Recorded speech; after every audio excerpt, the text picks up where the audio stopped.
আসসালামু আলাইকুম। মব সৃষ্টিকারীদের মধ্য থেকে অনেকেই জুলাই যোদ্ধা হিসেবে দাবিদার, অনেকের কাছ থেকে প্রকাশ্যে প্রধান উপদেষ্টা থেকে শুরু করে সেনাবাহিনী থেকে পুলিশ, বিভিন্ন রাষ্ট্রীয় সংস্থাকে রীতিমতো চ্যালেঞ্জ জানানো হচ্ছে যে তারা প্রয়োজনে আরও মব সৃষ্টি করবে, পারলে তাদেরকে ধরা হোক, অ্যারেস্ট করা হোক। আমি সে বিষয়ে আসছি। তার আগে অবশ্যই সরকারকে একটু ধন্যবাদ জানিয়ে রাখতে চাই। সাবেক সিইসি নুরুল হুদার মৃত্যুদণ্ড হতে পারে, ফাঁসি পর্যন্ত হতে পারে তার অপকর্মের কারণে, আগেও বলেছি। কিন্তু তার উপরে যেভাবে মব সৃষ্টি করা হলো, জুতার মালা গলায় পরানো হলো, জুতা পিটা করা হলো, এই নিয়ে যখন দেশে বিদেশে তুমুল সমালোচনা, তখন সেই মব সৃষ্টিকারীদের মধ্য থেকে একজন হানিফ মিয়া, যিনি স্বেচ্ছাসেবক দলের নেতা, তাকে আটক করা হয়েছে। কিন্তু এটি যেন স্রেফ আইওয়াশ না হয়ে থাকে। রাজনৈতিক দলগুলোর পক্ষ থেকেও অনেকে বলছেন সরকারের একটা বিবৃতি মবের বিরুদ্ধে কিংবা কাউকে আটকের মধ্য দিয়ে যে সরকার যেন দায়সারা গোছে দায়িত্ব পালন না করে, সেই কথাটিই বলতে চাইছি। এবং এই কারণেই যারা মবের পক্ষে স্পষ্টতভাবে ঔদ্ধত্যমূলক বক্তব্য হাজির করছে, সেই জায়গায় তাদের বিরুদ্ধে সরকার কোনো অ্যাকশন নেওয়ার সাহস পাবে কিনা, অনেক বড় প্রশ্ন। খান জসিম নামে একজন লিখছেন তার ফেসবুক স্ট্যাটাসে, নিজেকে জুলাই যোদ্ধা হিসেবে দাবি করে বলছেন, আমি ধানমন্ডি 32 ভাঙছি, আমি নুরুল হুদাকে জুতা মারছি, আমি জসিম স্বৈরাচারের যে কোনো কুলাঙ্গারকে পাইলে জুতা মারব, সাহস থাকলে আমাকে মব বলে গ্রেফতার করো সুশীলের বাচ্চারা। সরি, এই ইনফর্মাল শব্দটা উচ্চারণ করতে বাধ্য হলাম যেহেতু তার স্ট্যাটাসে এগুলো লেখা। খান জসিম তার ফেসবুক পেজে আরও একটি স্ট্যাটাস দিয়েছেন, এরকম অনেকগুলো দিয়েছেন।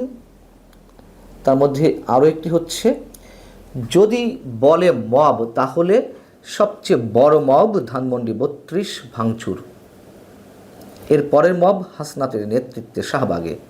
ইন্টারিমের সুশীল দণ্ড তখন জাগ্রত হয়নি, কারণ তখন মব করেছে ইন্টারিমের আপনা লোকেরা, নিজ লোকেরা। এখন যেই দেখছে মব করেছে বিএনপি নেতারা, সেই ইন্টারিম সুশীল দণ্ড জাগ্রত হয়ে গেছে। এতদিন কোনো মবের জন্য কাউকে গ্রেফতার করেনি, কিন্তু এইবার 24 ঘন্টার মধ্যে গ্রেফতার, কারণ আসামি স্বেচ্ছাসেবক দলের নেতা। খান জসিমের বক্তব্য ঔদ্ধত্যমূলক, তারপরেও তার এই কথাগুলোর মধ্যে অনেক সত্য লুকিয়ে রয়েছে, সে বিষয়ে কথা বলবো।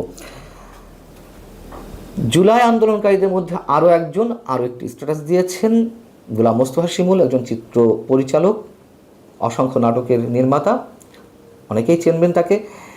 গোলাম মোস্তফা শিমুল খান জসিমের এই বক্তব্যের পরিপ্রেক্ষিতে লিখছেন, আমি অংশ বিশেষ পড়ছে তার স্ট্যাটাসের, জুলাই আন্দোলনে তুমি একা ছিলে না, জুলাই আন্দোলনে আমরা অনেকেই ছিলাম, তোমাদের মতো আত্মপ্রচারণা আমরা করি না। শুনে রাখো, আমরা যে গ্রুপটা জুলাই আন্দোলনে একত্রে কাজ করেছি, তাদের মধ্যে কয়েকজন এখন উপদেষ্টা পদে রয়েছে, কয়েকজন রাষ্ট্রীয় সম্মাননা পেয়েছে। যখন আজকে এনসিপির নাহিদরা ডিবি অফিসে বসে পরাজয় স্বীকার করে নিচ্ছিল, তখন যে গ্রুপটা রাস্তায় ছিল, প্রেস ক্লাবের সামনে দাঁড়িয়েছিল, তারা আমরাই। হাসিনা পালানোর পর কোথাও নিজেকে দাবি করি নাই যে হাসিনা বিরোধী আন্দোলনে আমরা অন্যতম সৈনিক, কারণ আমরা ফায়দা নিতে চাই না, আমরা দেশকে স্থিতিশীল অবস্থায় দেখতে চাই। বিপ্লবের পরে দেশের মালিকানা তোমাদেরকে দেওয়া হয়নি, দেশ আমাদের সবার। অবশ্যই চরম সত্য কথা বলেছেন গোলাম মোস্তফা শিমুল।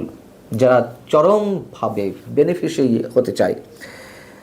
বেনিফিশিয়ারি হওয়ার মাধ্যমে যারা দেশকে অস্থিতিশীল করতে চায়, তারা কথায় নিজেদেরকে জুলাই যোদ্ধা হিসেবে এখন দাবি করার চেষ্টা করছেন। এখন বিষয় হচ্ছে যে, যেহেতু নুরুল হুদাকে জুতা পিটা করার পরে, তার উপরে মব সৃষ্টি করার পরে গভীর রাতে সরকার একটা বিবৃতি দিয়েছিল যে যারা তাকে শারীরিকভাবে লাঞ্ছিত করেছে, আইনের পরিপন্থী এবং ফৌজদারি অপরাধ সৃষ্টি করেছে, এ ধরনের মব সৃষ্টিকারী, উচ্ছৃঙ্খল পরিস্থিতি সৃষ্টিকারী যে কাউকে আইনের আওতায় আনা হবে, এমনটা ঘোষণা দিয়েছিল। তার পরিপ্রেক্ষিতে জসিম খানদের মতন অনেকেই স্ট্যাটাস দিয়েছেন, ঔদ্ধত্য প্রকাশ করছেন মবের পক্ষে। আমি শুধু খান জসিমের স্ট্যাটাসটা আপনাদের সামনে তুলে ধরলাম। এই হচ্ছে বর্তমান পরিস্থিতি বাংলাদেশ। তারা যে চ্যালেঞ্জটা সরকারের বিরুদ্ধে জানাচ্ছে, প্রধান উপদেষ্টাকে চ্যালেঞ্জ করছে রীতিমতো, সাহস কি হবে সরকারের তাদের বিরুদ্ধে কিছু করার? তারা ওপেন বলেছে যে পারলে আমাদের বিরুদ্ধে কিছু করুক, পারলে অ্যারেস্ট করুক। এবং খান জসিমের স্ট্যাটাসে যে কথাগুলো লুকিয়ে রয়েছে এটা তো সত্য। হাসনাত আবদুল্লাহরা প্রকাশ্যে ঘোষণা দিয়ে জাতীয় পার্টির কার্যালয় ভাঙচুর করেছিল, আগুন ধরিয়ে দিয়েছিল এবং সার্জিস আলম হাসনাত আবদুল্লাহদের নেতৃত্বে শুরু থেকে বিভিন্ন জায়গায় মবের সৃষ্টি করা হয়েছে। বঙ্গবন্ধুর ঐতিহাসিক বাড়ি যখন বুলডোজার দিয়ে ভাঙিয়ে দেওয়া হলো তখনও তো আসিফ মাহমুদ সজীব ভুইয়া, এর আগেও আমি বলেছি, স্পষ্ট করে ঘোষণা দিল এই কর্মকাণ্ডের জন্য, নির্দেশ দিল। বাইরে থেকে বিভিন্ন সময় যে ওহী নাজিল হয় আটলান্টিকের ওপার থেকে, যারা দেশকে অস্থিতিশীল করতে চায়, সরকারকে অস্থিতিশীল করতে চায়, নিঃসন্দেহে তারাই, তাদের নির্দেশে মব সৃষ্টি করা হচ্ছে, অথচ তাদের পরামর্শে সরকার পরিচালিত হচ্ছে। এটি ওপেন, আমরা সবাই জানি। তাদের বিরুদ্ধে কোনো শব্দ উচ্চারণ করবে সরকার? হাসনাত আবদুল্লাহ, সার্জিস আলম তো বাদে দিলাম,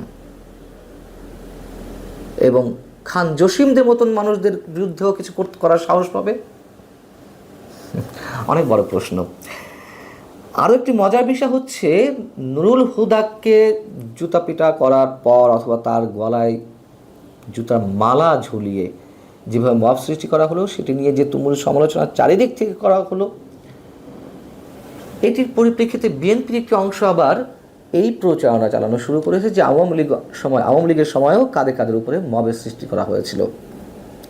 প্রথম কথা হচ্ছে, মব এই দেশে এই প্রথম না, এটা সত্য কথা, কিন্তু সেটি কখনো কখনো হয়েছে। এটি এখন ভয়ঙ্কর বিষ বৃক্ষ আকারে ছড়িয়ে পড়ছে।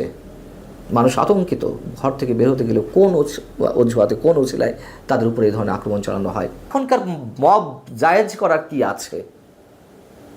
এবং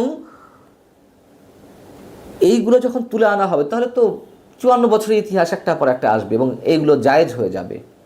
আর দ্বিতীয় কথা হচ্ছে যে ওইগুলো তো রাজনৈতিক প্রতিহিংসা ছিল, এখনও রাজনৈতিক প্রতিহিংসা, কিন্তু এখন যেহেতু আওয়ামী লীগ শব্দটা উচ্চারণ করা মানেই অপরাধ, আওয়ামী লীগের পক্ষে কথা বলা মানেই তিনি অপরাধী, যে বা যারা এই ধরনের সমর্থন করবে আওয়ামী লীগকে, তাদেরকে পেলেই